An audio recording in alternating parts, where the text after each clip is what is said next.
근데 에너지가 다른 자산들이랑 좀 아까 말씀 잠깐 주셨지만 이게 오래 가고 생명력이 길고 뭐 다른 자산들이랑 구별되는 좀 몇 가지 특징들이 있나요? 아니면은 예. 에너지의 가장 큰 특징은 이것이 올드 테크놀로지예요, 기본적으로. 그렇죠. 네, 근본적으로 뭐 이게 혁신 기술이 나오고 이런 쉬운 분야는 아닌데 양적으로 굉장히 규모가 커요. 인간 한 명이 전 세계적으로 평균 석유를 2톤 씁니다. 2톤. 그러니까 평생이요? 아니, 한 명이? 1년에. 아, 1년에요? 네, 2톤. 말도 안 돼요. 네, 아니, 기자님이 쓰고 있어요. 2톤을 지금. 정말요? 네, 원유 2톤씩 쓰고 있는 거예요. 네. 그러니까 에너지와 관련된 물동량이 연간 200억 톤이 넘어요. 네. 전 세계적으로. 아, 이게 200억 톤을 핸들링 하려고 하니까 네. 어마어마한 규모죠. 그래서 규모가 크기 때문에 얘는 항공모함 같은 거고 네. 천천히 변할 수밖에 없어요. 그래서 무슨 예를 들어 우리가 이제 뉴스에 무슨 혁신 기술이 나왔다. 네. 제가 오늘 본 재밌는 기술이 국내 모 대학교에서 바닷물에서 그 탄화수소를 뽑아내는 기술을 개발했다. 네. 근데 그런 식의 어떤 혁신 기술은 무수히 많이 등장을 하는데 네. 그중에 아주 소수만 상업화돼요. 왜냐하면 이 가격 조건, 그다음에 이 엄청난 양의 요구 조건을 맞춰야 그렇죠. 되니까 에너지는 결국은 양의 승부, 양의 승부. 와, 1년에 한 사람당 2톤이면 말 다 했네요. 엄청나게 쓰는 진짜 거죠. 어마어마한 스케일이다. 네. 그래서 여기는 네. 스케일이 중요한 네. 분야다. 아. 혁신 기술보다는 네. 스케일, 양. 예, 네. 이 부분을 주목할 필요가 있습니다. 아, 그렇구나. 그러면은 사실 이 전기가 결국에는 발전이잖아요. 네. 발전을 하는 게 지금 AI 시대에도 가장 급한 거, 가장 필요한 거인데, 이 발전하면 전 요새 떠오른 거는 이 우주 데이터 센터밖에 생각이 잘 안 나요. 그러니까 일론 머스크가 주장하는 네. 이렇게 전기가 없는데 일론 머스크 뭐 연초에 뭐 칩이 남아돌 수도 있어요. 전기 없어가지고 뭐 이런 얘기도 하셨는데 이 우주 데이터 센터 이런 구상이 실질적으로 현실적으로 가능할까요? 어떻게 보세요? 저는 말씀을 드리기가 좀 조심스러운 게 네. 주변에 워낙 테슬라 주주들이 많으셔가지고 조심스럽긴 한데 네. 이제 주변의 전문가들하고 좀 토론을 한 적이 있었습니다. 저희 제가 운영하는 이제 COR 에너지 인사이트에 가면은 뭐 거기에서 만난 여러 전문가들하고는 되게 격이 없이 토론을 하거든요. 이제 어떤 분들은 이거는 황당한 아이디어다. 왜요? 물어봤더니 두 가지 이제 문제가 있다. 첫 번째는 그 AI 칩이라는 거는 이제 수명이 있습니다. 그래서 이제 쓰다 보면은 아무리 길어도 5년 후에는 바꿔줘야 되거든요. 우주에 올린 거 어떻게 바꾸냐 이거예요. 우주에 올린 거는 일회용인 거죠. 네. 그러니까 그럼 일회용이냐 아니냐를 따지면은 이게 길게 보면은 가치가 바뀐다라는 주장이 있었고 뭐 그럴 수 있는 거죠. 두 번째는 얘를 우주로 올려보내기 위한 비용이 낮아졌지만 여전히 그게 굉장히 많은 돈이 들어갑니다. 한번 우주를 보낼 때마다. 그다음에 우주를 보내가지고 결국 이 태양광 전기를 정지 궤도에서는 이제 계속 햇빛이 들어오니까 24시간 태양광으로 이제 높은 효율로 발전해서 전기를 얻는 것까지는 맞아요. 좋은데 그 비용을 다 비교를 해보면은 좀 갸웃하다는 거예요. 경제성이 과연 있겠느냐. 그래서 전체적으로는 기술적으로 불가능한 건 아닌데 그렇게까지 전기가 없어서 이제 문제가 되는 것도 알겠는데, 좀 극단적인 해결책이 아니겠느냐, 이런 의견들을 좀 접했습니다. 아직까지는 뭐 기술적으로 불가능한 건 아니지만, 어떤 그 수익 비용 편익을 따져봤을 때는 아직까지는 먼 미래의 일이다. 이런 이제 의견들이 많다. 네. 아, 그렇구나. 근데 이번에 저희 특강에서는 6시간 동안이나 하시잖아요. 이틀에 걸쳐서. 이 모든 내용들이 다 담겨 있는 거예요. 주로 어떤 내용들이 이제 들을 수 있을까요? 네, 이제 6가지 섹션으로 구분되어 있고요. 첫 번째는 이제 기본기를 다져야 됩니다. 그래서 에너지 쪽에 들어가면 사람들이 어려워하시는 게 용어예요. 맞아요. 무슨 뭐 MMBTU가 뭐고, 킬로와트 아워가 뭐고, 뭐 TOE가 뭐고, 그래서 용어를 일단 정확하게 설명을 드릴 거고요. 그러면서 이제 에너지 플로우라는 개념을 말씀드릴 거예요. 그러니까 에너지가 어디서 출발해서 어디로 가는지. 그래서 이제 플로우와 용어를 먼저 잡은 다음에 시스템으로 넘어갑니다. 에너지 시스템. 에너지 시스템이라는 말을 왜 드리냐면은 에너지는 필수제이고 사람과 문명과 국가의 생존에 반드시 필요한 거니까 이건 100% 시장 원료 돌아가는 게 아니에요. 아니에요. 정책이 반드시 들어가고요. 그다음에 시장의 어떤 바운더리를 넘어가면은 이제 상당히 많은 견제가 들어옵니다. 그래서 시스템 안에서 이거를 이해해야 됩니다. 서로 어떻게 연계되는지. 두 번째는 에너지 시스템의 또 다른 차원은 이 에너지가 우리가 에너지를 채굴을 해서 전달을 해서 사용하는 단계별로 밸류 체인이 좀 다릅니다. 그래서 그거를 이제 설명드릴 거고요. 그래서 이 두 가지, 첫 번째 에너지 플로우를 통한 개념을 잡고 에너지 시스템을 이해한 다음에 개별적으로 석유, 가스, 발전, 광물 4개를 다룰 겁니다. 아, 석유, 가스, 광물, 발전. 네. 그러면 왜 바로 석유, 가스 안 합니까? 에너지의 어떤 개념과 시스템을 모르는 상태에서 개별적인 걸 접근하면은요, 전체 그림이 안 보여요. 왜 그러냐면, 에너지는 좀 특이한 게, 우리가 반도체를 쓰다가 갑자기 반도체를 안 쓰고 진공관을 쓸 수는 없잖아요. 그렇죠. 기술이 완전히 다른 거니까. 근데 에너지는 달라요. 내가 석유를 쓰다가 석탄을 쓸 수도 있고요. 석탄을 쓰다가 원자력을 쓸 수도 있어요.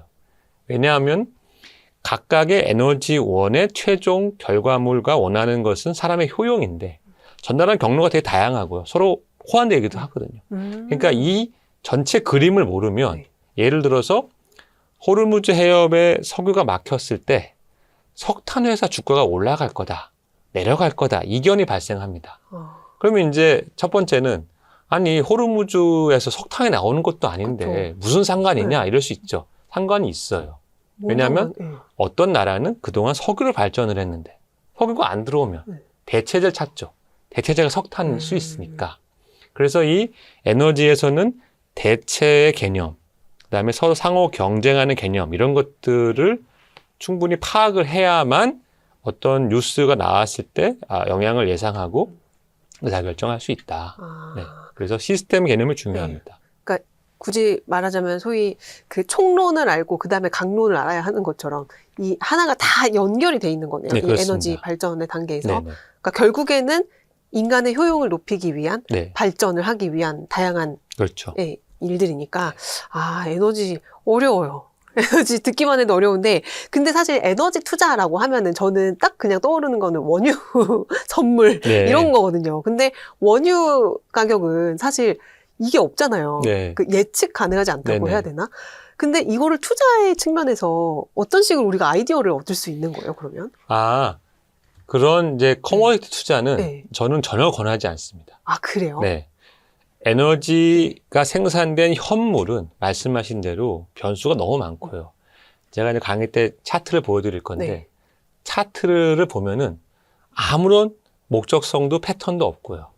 그다음에 특이한 게 모든 연도마다 세계적 전문가들이 이제 유가 예상하고 가스값 예상하잖아요. 맞은 적이 한 번도 없어요. 아, 정말요? 없어요. 없어요? 없어요. 예상 왜 하는 거예요? 그러니까 다 그런 말을 해요. 예상을 왜 하느냐? 필요하니까 하는 거예요. 정부가 정책을 내려면은 뭐 내가 점쟁이한테 가가지고 뭔가 그 기초적인 데이터가 깔려 있어야 되니까. 그러니까 어쩔 수가 없어요. 그러니까 이게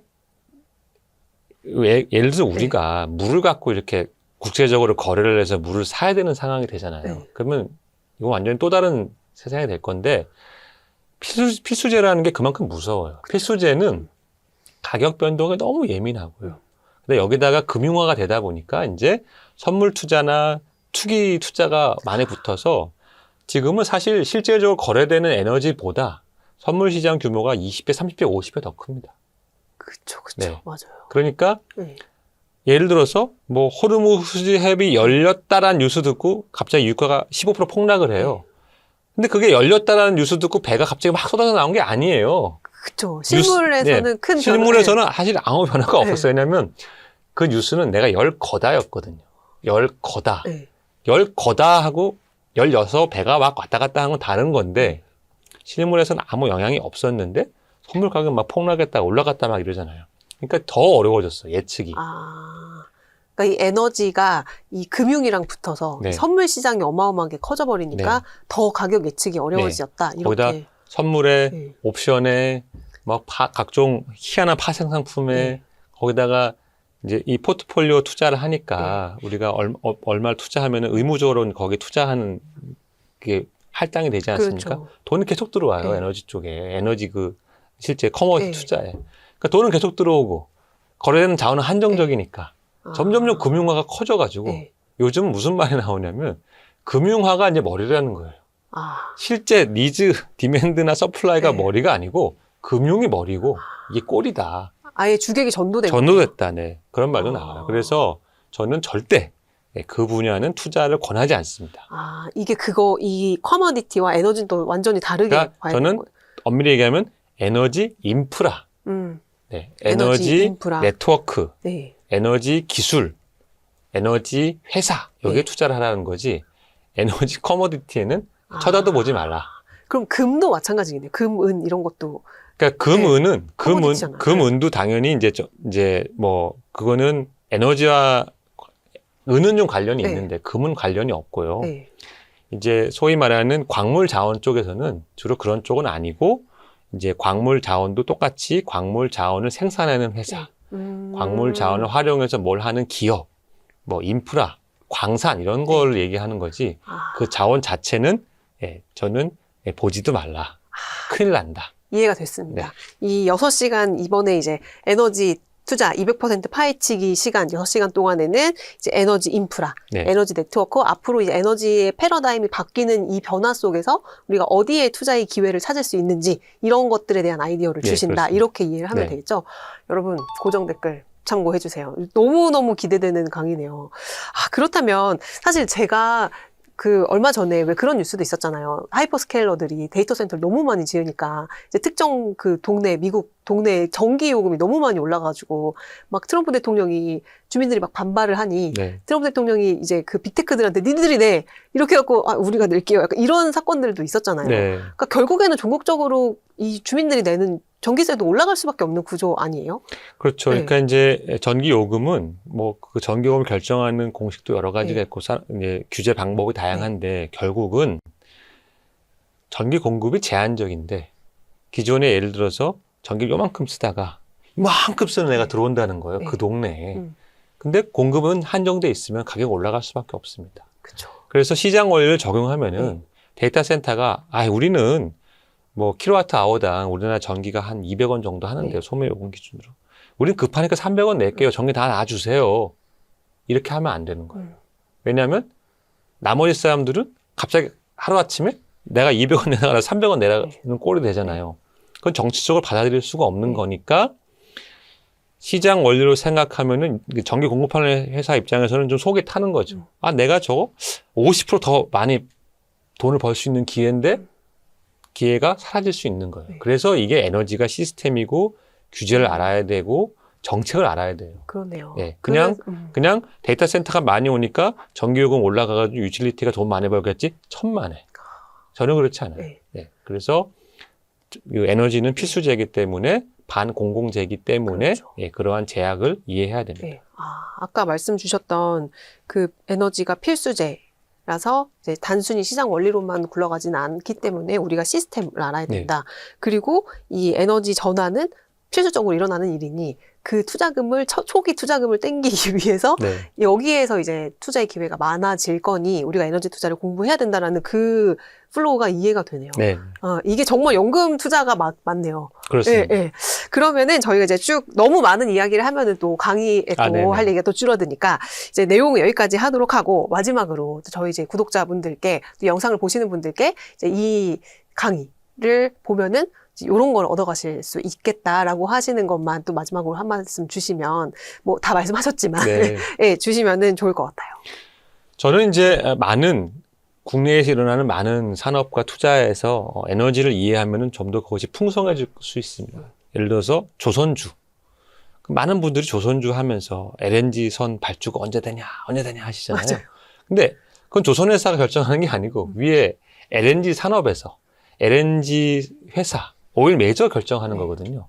오히려 그쪽을 이해하셨으면은 내가 목 빼고 도대체 조선회사는 언제 LNG 수주하나 기다릴 필요가 없어요. 그다음에 우리가 광물, 뭐 리튬 가격이 어쩌고, 2차 전지가 어쩌고, 막 여러 가지 논의를 하고 있는데, 그 분야도 더 길게 보면 왜 전기차가 대세일 수밖에 없느냐. 그건 에너지적인 원리 때문에 그렇거든요. 그럼 전기차가 대세면은 아까 말씀드린 양이 중요하고 스케일이 중요한 이 세상에서 향후에 어떤 기업이 더 승산이 높을 것인가 판단할 수 있는 거죠. 왜냐하면 국내에서는 너무 많은 부분을 좀 편향된 게 일단 너무 기술을 너무 강조해요. 근데 에너지는 기술이 다가 아니고요. 제가 볼 때 양이 더 중요해요. 기술보다도. 근데 국내에서는 좀 그런 시각이 부족하니까 제가 그걸 보완해 드릴 거고. 네. 두 번째는 에너지와 에너지 간의 호환 관계, 대체 관계를 모르면은 함정에 빠질 수 있는 거죠. 예를 들어서 석유가 이제 공급이 적어지면 석유값이 오르고 석유값이 오르면 이렇게 해서 이제 논리가 전개되잖아요. 꼭 그런 게 아니에요. 그게 단선적이지 않더라고요. 단선적이지 않아요. 왜냐하면 가다 보면 예를 들어 정부가 개입해서 야 석유값 더 이상 안 돼 이럴 수도 있고 이건 필수제니까. 두 번째는 대체해버릴 수가 있어요. 대체해버릴 수가 있어요. 그래서 좀 이런 각각의 개별 종목을 이해하는 데 있어서 훨씬 더 풍부한 내용을 알게 되고 제가 볼 때는 실수를 줄일 수 있다. 실수를. 그래서 에너지 투자는 이게 막 급등을 하거나 뭐 갑자기 한 달 만에 뭐 몇 배가 오르고 그럴 종목이나 주식이나 내용은 아니지만 길게 보면은 굉장히 괜찮을 수 있다. 그래서 저는 마지막에 이 말씀 정리하고 싶어요. 투자의 세계에서 세계 최고의 투자자가 누구냐 하면은 뭐 제가 볼 때는 절반 이상이 워런 버핏을 꼽을 거예요. 그렇죠. 워런 버핏은 이제 벅셔 해서웨이로 명성을 날린 사람인데 벅셔 해서웨이 안에서 가장 그 덩치가 큰 자회사가 뭐냐? 벅셔 해서웨이 에너지예요. 그렇죠. 네. 벅셔 해서웨이 에너지라는 회사가 뭐 버핏이 사랑하고 아끼고 거기서 굉장히 이제 자기가 자랑하는 산업인데 뜻밖에도 그 회사를 잘 몰라요, 사람들이. 뭐 하는 회사인지, 왜 그 회사는 안정적으로 돈을 잘 버는지. 근데 벅셔 해서웨이 에너지야말로 이 에너지 투자의 논리가 다 응축돼 있어요. 그 회사 사업 내용을 보면. 그래서 저는 세계 최고의 투자자가 에너지 사업에서 오랫동안 투자를 하고 있고 거기서 안정적으로 돈을 벌어서 그렇게 이제 부를 쌓는 것을 우리가 결과만 알고 있는데 과정을 한번 보면서 이제 배울 것이 많다. 그 말씀 드리고 싶습니다. 와, 너무 듣고 싶어요. 정말 세계 최고의 투자자라고 알려진 워렌 버핏도 에너지 투자로 정말 막대한 부를 이뤘다는 것 자체만으로도 사실 에너지 투자는 언제 그거 발주돼요? 이거 언제 올라요? 이렇게만 이제 알고 있는데 이제 이 강의를 들으면 어쨌든 대표님의 말씀을 듣다 보니 나무를 보는 게 아니고 숲을 보는 방법을 알려주시는 것 같아요. 네. 그래서 이 강의 저희 정말 어렵게 지금 모셨거든요. 그래서 5월 16일에서 17일 이틀 동안 이제 6시간 동안 이제 연속으로 하고 또 온라인으로도 또 들으실 수 있으니까 고정 댓글 참고해 주시고 너무 기대하고 있겠습니다. 열심히 공부해서 저도 이제 정책과 또 시스템, 이 플로우를 다 아는 에너지 전문가로 거듭나기 위해서 열심히 해보겠습니다. 오늘 나와주셔서 정말 감사합니다. 네, 감사합니다. 네, 고맙습니다.